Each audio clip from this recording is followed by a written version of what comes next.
Okay, I really hope that you guys are ready to get filthy, filthy, filthy dirty because we're gonna, this is no holds barred. We're gonna talk about the ins and outs of meme coins. We're gonna go deep into meme coins. When I was about to start the panel, I was speaking to Santi and I said, oh, you've also converted into meme coins. And he said, yeah, I was skeptical in the beginning and now I'm not skeptical anymore. So I think probably that's a good place to start because I was also skeptical in the beginning and now I'm not skeptical anymore. Yeah. What changed your mind? Yeah, for context, I've been investing in crypto, I guess, since 2012. So meme coins have been around pretty much since the inception of crypto, right after Bitcoin. And they've been a huge market kind of ever since, right? And so it can be frustrating when you're trying to reinvent the internet or the financial system of the world, and a dog meme coin is worth more than DeFi's market cap. And oftentimes. No, but the dog has a hat. Correct. No, he has a hat. Now it does, so it's cuter. But nonetheless, I think time and time again this industry has been discounted, especially by people outside. They've been critical of scams. They've been critical of, even Bitcoin. Now we have an ETF. It's an institutional asset class. It is an asset class in and of itself. And so, in that journey, meme coins really, initially for me, were a distraction. But now, it doesn't really matter what I think. Clearly, crypto there's a lot of entertainment value in the space, and the ability to tokenize culture, to tokenize many different things that haven't been possible before are important. And, meme coins serve also a really important purpose of, being onboarding mechanisms, right? So what's to say that a meme coin like WIF, how is that any different or actually better than a project that has very low float, very low circulating supply, and sort of trading at this sort of very big discrepancy between FDV and fully diluted market cap? Meme coins are very accessible, and people clearly like them. So you could say that meme coins are the most fair part of this industry for retail investors, other than Bitcoin. Absolutely. I agree. I would disagree, actually. It's sometimes are the most fair, sometimes are the exact opposite. Depends on how they're launched and how they grow, right? So, like for example, we look into things like sheep and how sheep became sheep. There was a lot of things happening behind the scenes, a team accumulating that kind of thing. We look into WIF right now. It's extremely fair, I think. It is better because there's no VCs dumping on you. But it's like. So I think you're right. I think you're right, and I think let's talk about it. But I think before we get there, because now you're talking about the real technical side.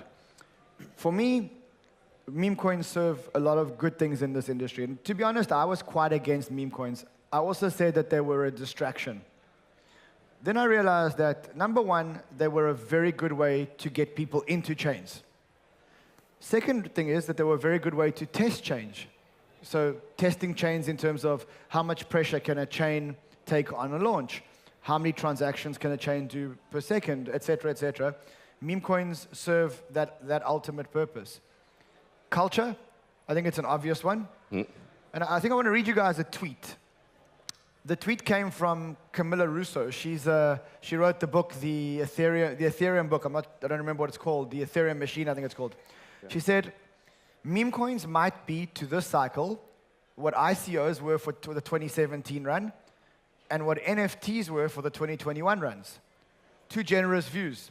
They are a more honest version of ICOs and a more democratic version of NFTs. I followed that up with a tweet where I asked people, are you more connected to your NFT community or are you more connected to your meme coin community? And the reason why I asked that was because I hold some NFTs, but I feel much closer to the people in the Boden community or the Horan community than I feel to any of the punks or the apes or whatever else. How do you guys feel about that? Do you think that memes are going to replace NFTs as the cultural token. Alex? I think it's a matter of price, actually. Like the reason we are connecting with the Bowdens is that price is going up. Therefore, everybody's happy and everybody's like really pushing forth. On the NFT side, is the opposite. So kind of hard to connect with an audience. Well, I mean, I don't know if I agree with you because the problem with an NFT is that it's not subdivisible unless you use the ERC 404 standard. An NFT is not really subdivisible, which means that NFTs excluded a lot of people. Once the community was formed, the community became exclusive and excluded a lot of people.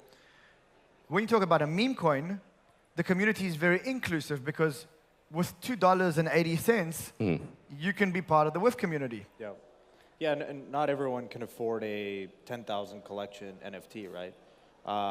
There is friction associated with just the accessibility of NFTs. But you know, everyone can buy, to your point, you know, a meme coin. It's much more accessible. There's also very different categories of meme coins that we're starting to see this cycle. Political satire is one that I kind of missed. You know, I was looking at Bowden early on and Trump. I've been very fascinated with prediction markets, this idea of, you know, the market tells you really good information. You can price probabilities around that and better than your news channel. But actually, these type of meme coins have been actually really interesting to observe when there's, you know, there's going to be the U.S. elections coming up. There's a lot of trading activity on the Trump and Bowden meme coins. A lot of it is also political satire, right? The idea that it's not Biden, it's Bowden, right? And there's NFTs attached to that.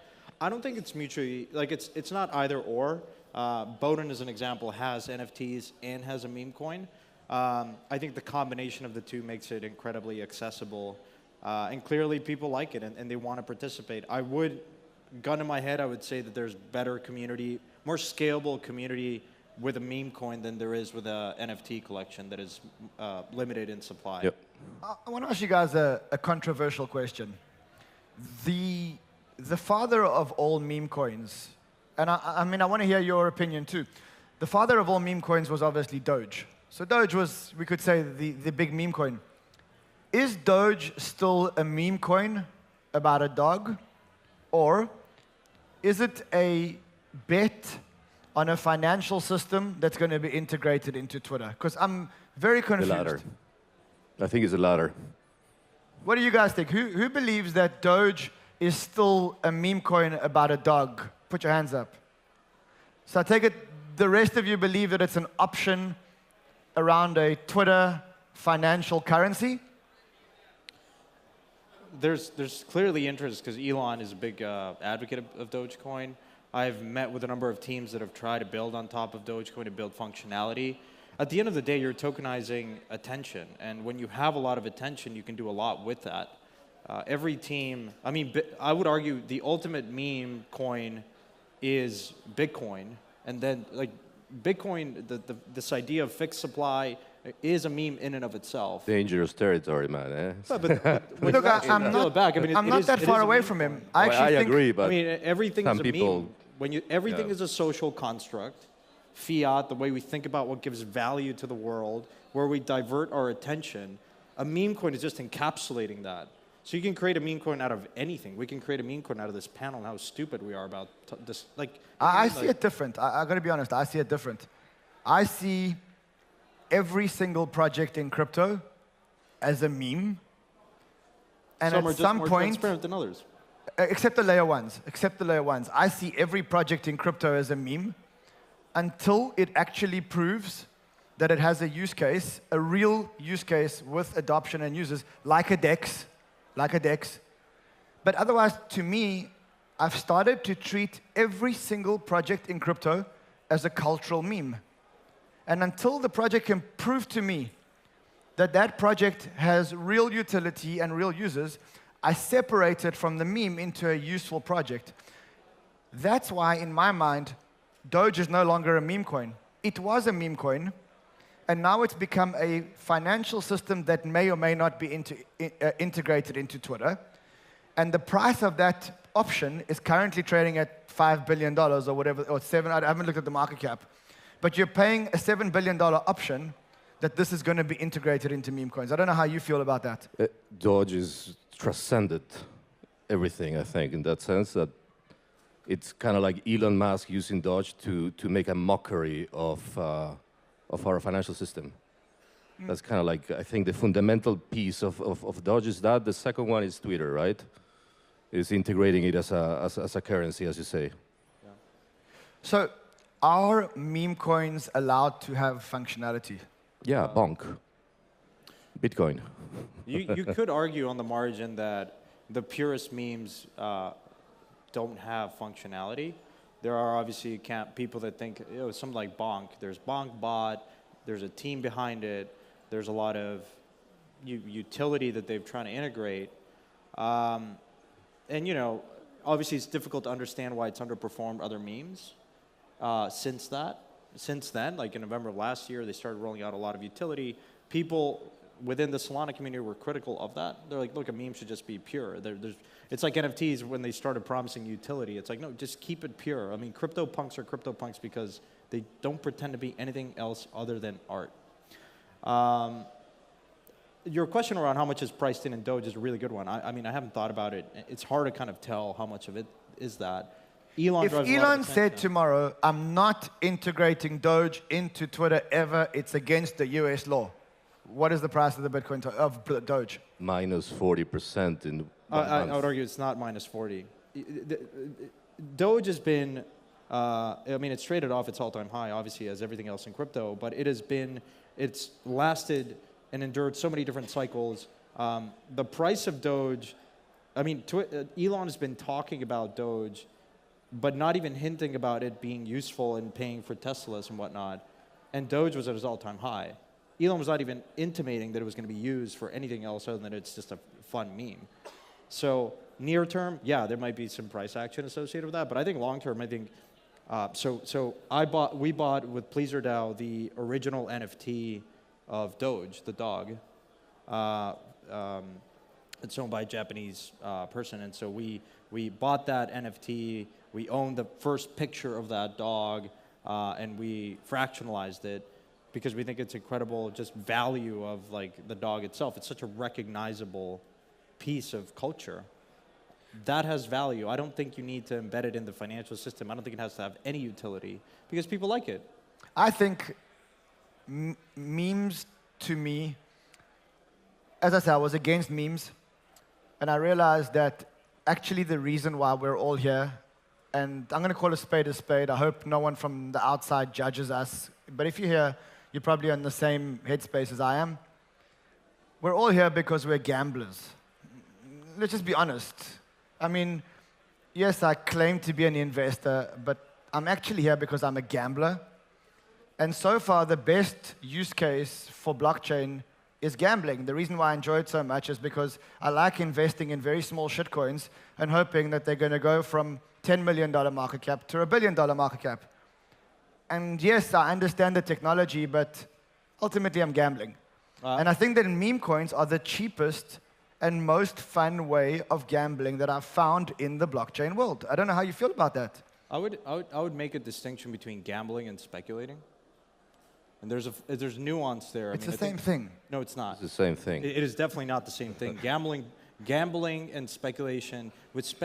Whenever you're investing, you're speculating. You believe that something will happen. You have. I believe the price will go up. Yeah, there's speculation in everything that you do in investing. Gambling is using 100x leverage to go long on that investment. Gambling puts you in a position where you can no longer play the game. We're speculating. You speculate on everything, not just when you're investing. Okay, so then I'm not a gambler. I'm just a speculator. Well, I mean, I don't disagree with the notion that there's a lot of entertainment value in crypto. It's a 24/7, 365 casino. We constantly hear this. There's a lot of value in that. But it's a speculation casino. There is, correct. There's also gambling. And I think that there's a distinction because, I mean, for me, that was a realization. Like, some people gamble in this industry. They get liquidated constantly. Can I ask you a question? Yeah, sure. And I'm not mentioning any names, but today I saw a DApp that promised me that they was going to scan every human's hand using a mobile phone. I'm not going to mention names. I'm not mentioning names. And they are going to use that as proof of realness in the AI world. And I also saw a cat with a hat. and they both promised me that their price is going to go up. Which one has a more chance of price going up? Well, hand. I would be skeptical of anyone promising you the price goes up because no one can guarantee that. I'm just saying, to me, there's no difference between an app that's going to scan the hands of every human in the world and a cat that's got a hat. Well, the thing about the cat with the hat is it competes with a lot of cats and a lot of, penguins and dogs, and there's so many of those. The hand thing competes with WorldCoin and another one. It wasn't, with yeah, it's, like, yeah. 63 billion FDB WorldCoin or more, somewhere around there. We can have discussions about WorldCoin and the circulating supply. We're going down this path where we're discrediting the use cases.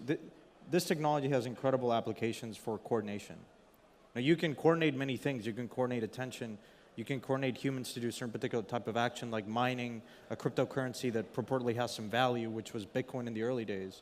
Bitcoin in the early days was an ultimate meme. Think about this idea. You're going to convince people to expend energy to mine something called Bitcoin and have them believe that it has some value. That, at the time, people don't remember this because they don't appreciate, at the time, that was ludicrous. I agree. And now Bitcoin is worth 69,000 or 61,000, and all of a sudden Bitcoin has an ETF, and all of a sudden Bitcoin has solidified itself into a digital gold narrative.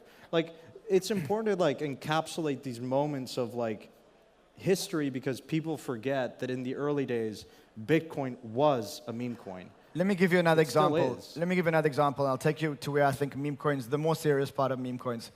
I remember when CryptoKitties launched on Ethereum and the network stopped. You all remember that?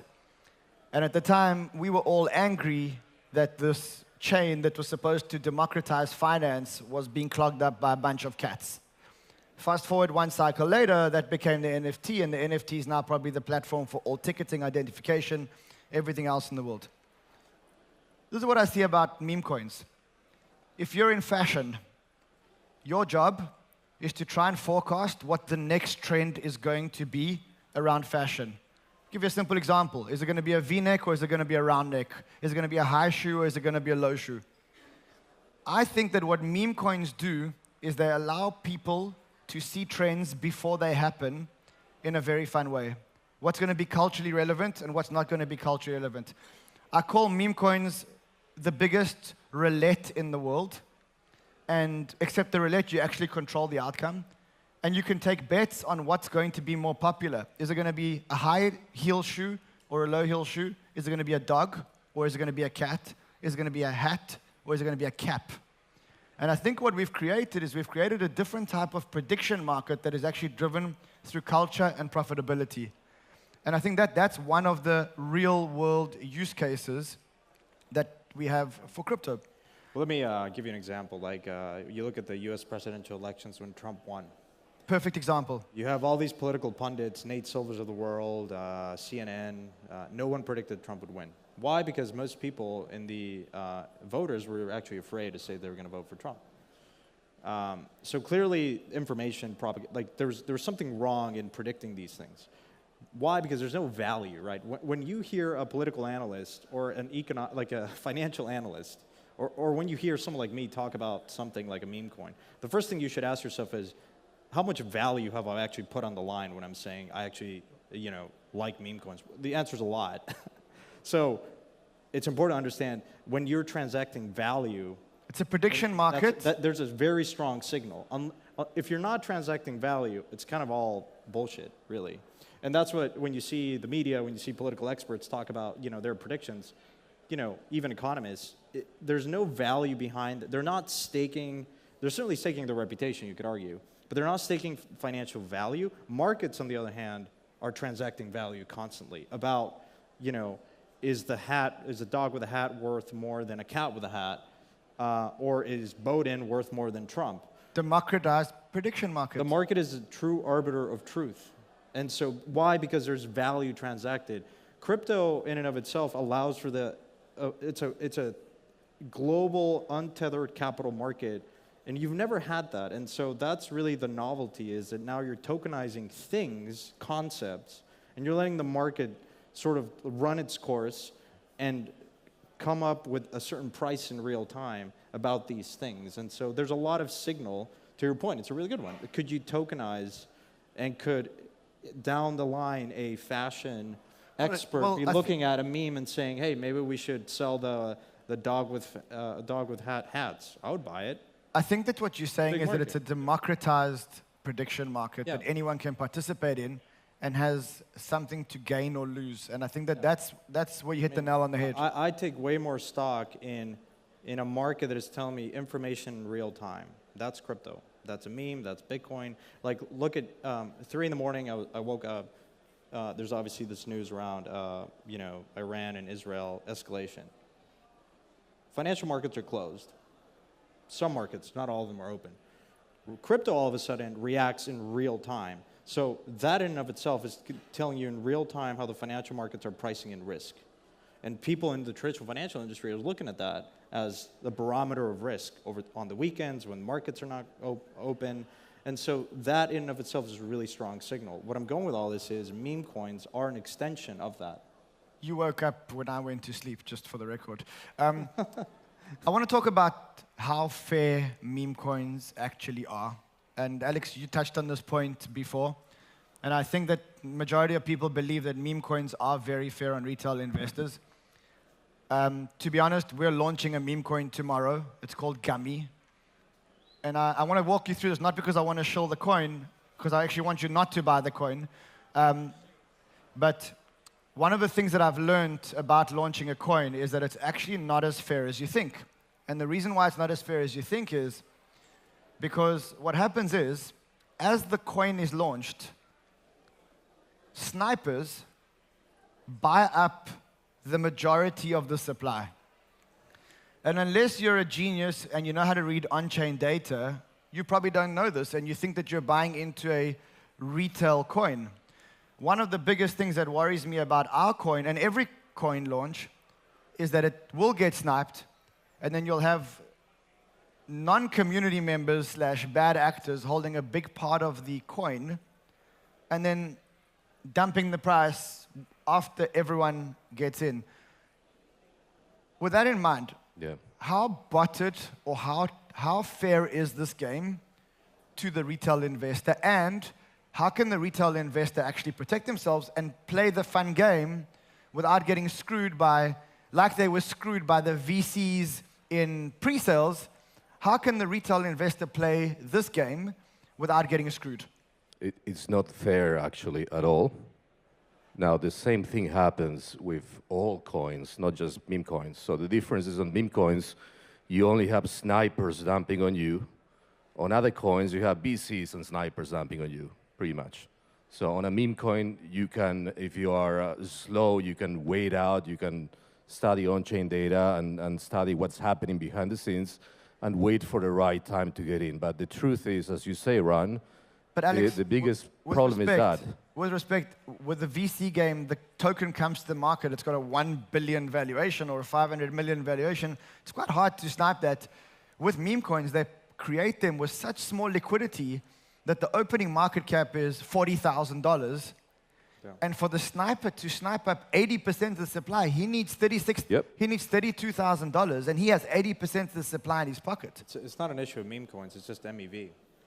We had that in the ICO. I mean, it's not MEV, because in this case, the sniper actually holds the coins. No. I mean, it is MEV, right? Because the ability for the sniper to bot it, like just paying a miner to actually process, or the validator to process a transaction included in the block, it is MEV. It's a fundamental architecture problem that is not inherent to meme. Maybe you're right. It's just an issue of where it's a liquidity thing. It's initial liquidity. I mean, the more interesting question is, some meme coins, some projects purport it to be, this sort of like fair launch, when in reality, it's important to understand where the distribution of these meme coins are going. There's some developers that are keeping a lot of these supply for themselves. Funny enough, the market ultimately finds this out, and those projects are not successful. The most successful projects, in my opinion, if you look at it, are the ones where mostly an anonymous team, and they actually either burn most of the supply or distribute it, and they don't keep much to themselves. Now, there's not like a playbook to all of this. I think people should be compensated for their work. But Let me ask you on a relative scale, it does bring us, meme coins do bring us back closer to ICOs, which were a fairer game to investing or speculating or gambling, or however you want to call it, than the current construct of private rounds, multiple private rounds, and then a token launch with this very big discrepancy between circulating supply. Like, look at WorldCoin, just as an example. And it's not just a problem with WorldCoin, but WorldCoin has like a $120 billion fully diluted market cap. And I know FTV is a meme, but who in their right mind thinks that WorldCoin's going to do a 10x from here? I mean, it's very challenging when you look at the supply mission of WorldCoin or many projects and say, do you actually support this valuation? And the answer is most likely not. Probabilistically, WorldCoin supporting a $120 billion valuation is kind of ridiculous. I understand, but whereas a meme coin, at least you understand all the coins are in circulation. Agree. It's an actual fair, like when you think about, when you're calculating, okay, what is this project worth? I would argue you couldn't sell your WorldCoin tokens, which are mostly concentrated in the hands of people that are locked, and get that price that the market, like in the order book, you probably know this better than I do, you cannot clear that price. But Santi, one of the things that is more fair about the ICO, IDO, private sale thing is that at least you know what valuation the VCs got in at, what their unlock schedules are. So at least you know the rules of the game. You know that if I'm buying WorldCoin, 90% of the supply is locked up, 80% of it's in Sam Altman's left pocket, 5% is in his right pocket, and the rest is with his sister. You know that because it's written, and you know what the valuations were, and you know what the unlock schedules are. Yeah, the thing that worries me about meme coins is that, look, I'm going to be honest, because no one wants to talk about it, but I'm going to be honest.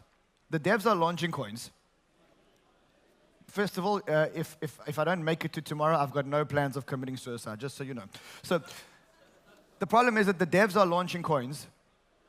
In the same block or in the second block, they're sniping up their own coin. And then you feel that you're buying a fair coin in the market. And later on, when the thing gets to $100 billion valuation, the anonymous devs who have nothing to lose are feeding those tokens back to you.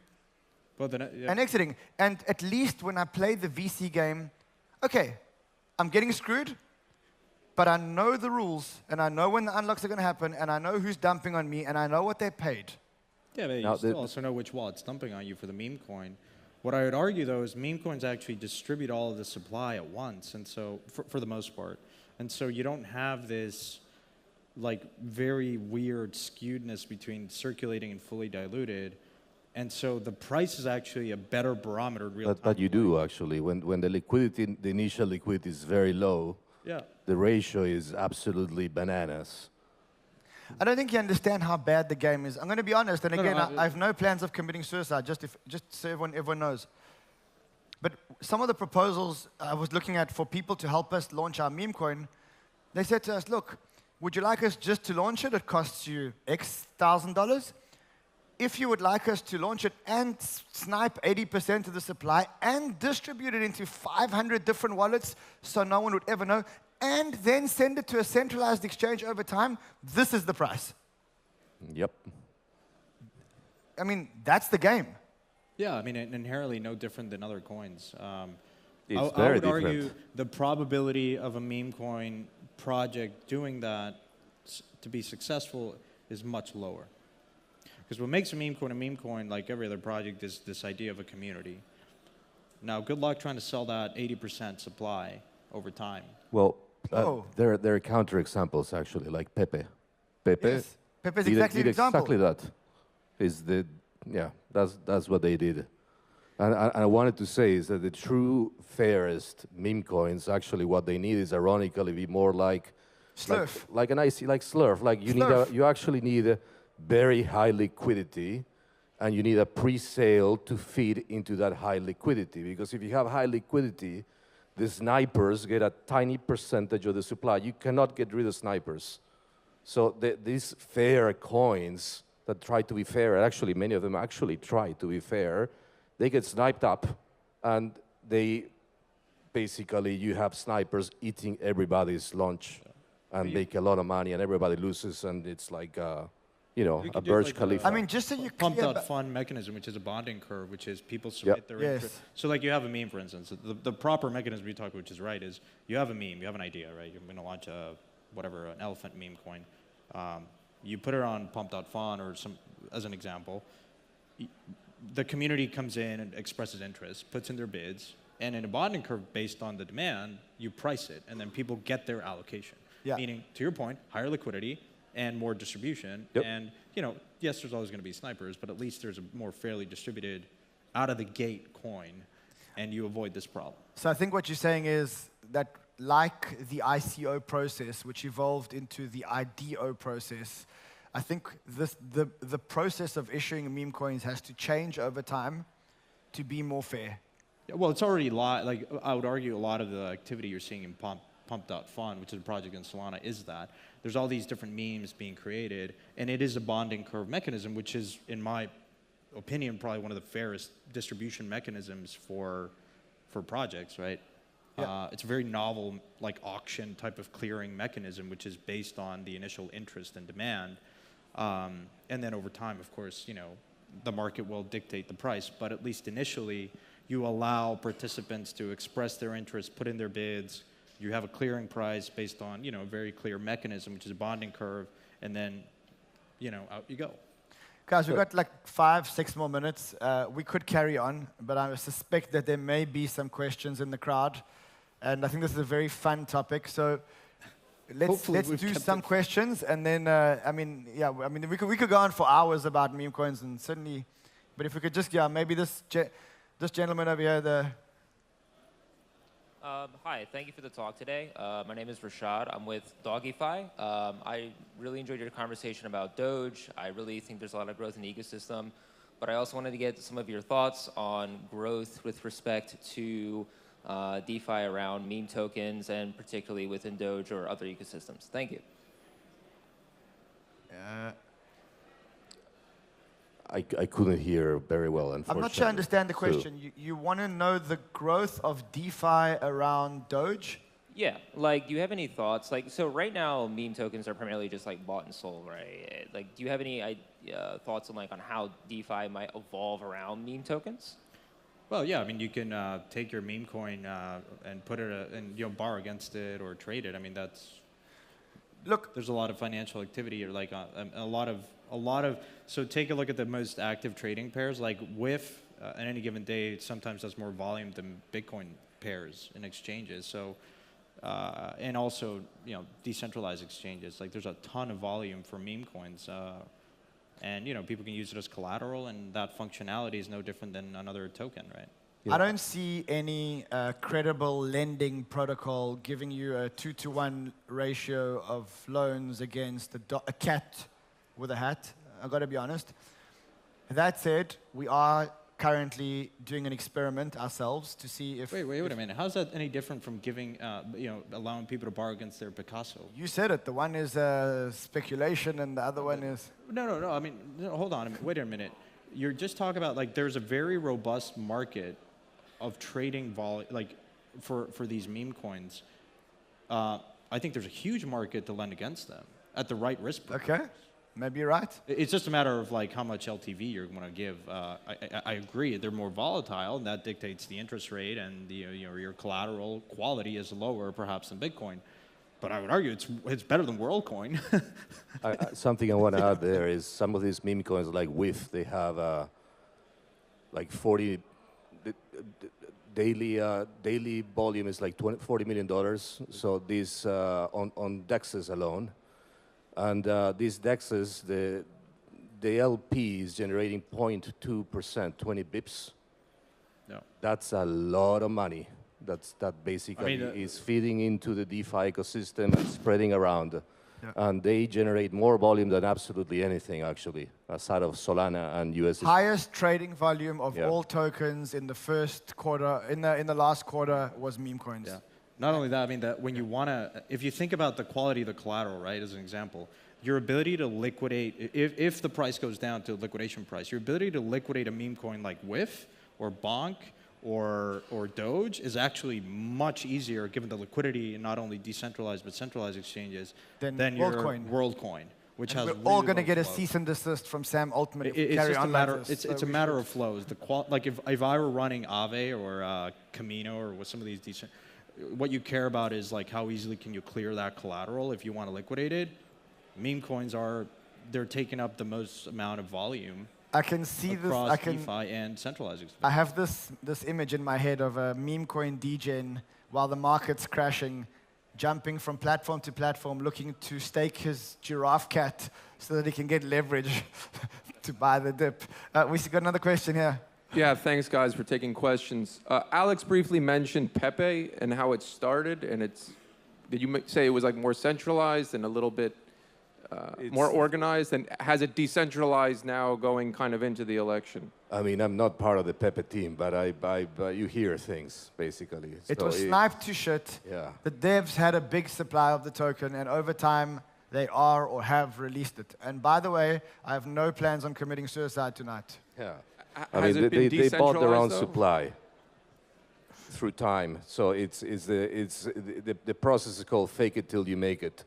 You start buying your own supply, and eventually you trigger, the team, you trigger FOMO from us, basically, and you, and everybody, and we start FOMOing because these guys actually put too much money behind to make it pump. Anybody wants to build an amazing application, percentage tokens that were sniped on launch that have not been released back into the market. If someone can build that little plugin that can track snipers and tell us what percentage of the snipers have not been built, I'm funding it. Yeah. How do you feel that this time around there's so many different memes and it's more fractionalized? Do you think that, for example, last cycle we had Doge at a 90 bill. Do you think memes will still get to that level, or do you think because there's so many? Like an individual meme project, or collectively as memes? Individual meme projects. Yeah, like my thesis for WIF and none of this financial advice is that like Solana is the most retail-friendly chain, therefore memes will do well there because retail likes memes, and so WIF for me is the most established. Like dogs are cute. Like you look at the picture. Like if you I surveyed like independent people, like non-crypto people, and they just laughed at the picture. I think that has memeability. So my thesis for WIF is that it converges on the value of something like SHIB. So that's like SHIB is now at like 28 billion fully diluted something. 13 or like 22 circulating. WIF is at 2.2 to 3 at any given day. I don't know, it's gone down quite a bit. So my thesis is, like, if I'm long Solana, I think memes will do well. And so for me, a meme in Solana is a levered bet on the Solana ecosystem. Yeah, I mean, I think Doge is down 50% from its high. It's all a matter of flows, right? I do think, like, if you think about if $100 new comes into crypto, what percentage of that's going to go to memes? I think the ratio of that is probably going to be higher this cycle than in prior cycles because you have higher throughput, lower fee blockchains that just enable like just retail to actually operate in the space. My thesis with any chain is if I like the chain, I buy the chain. I buy the casino, which is the DEX, which is the house. And I buy the meme because it's the most levered bet on whether the chain will work or not. That's same thing here. Yeah, it's three bets on any chain. Chain, lowest risk. If the chain works, the DEX is definitely going to do well. And then if the DEX works, then you want to take a really leveraged bet. And we actually have ratios of like chain to DEX to meme, where meme is like 1%, and maybe DEX is 20%, and then chain is like the rest. So that's kind of like how you get a leverage bet on every chain. Yeah. All right, guys, we're out of time. I think we need to go shower after this, the dirtiness of this talk. Thank you, guys. Thank you, guys.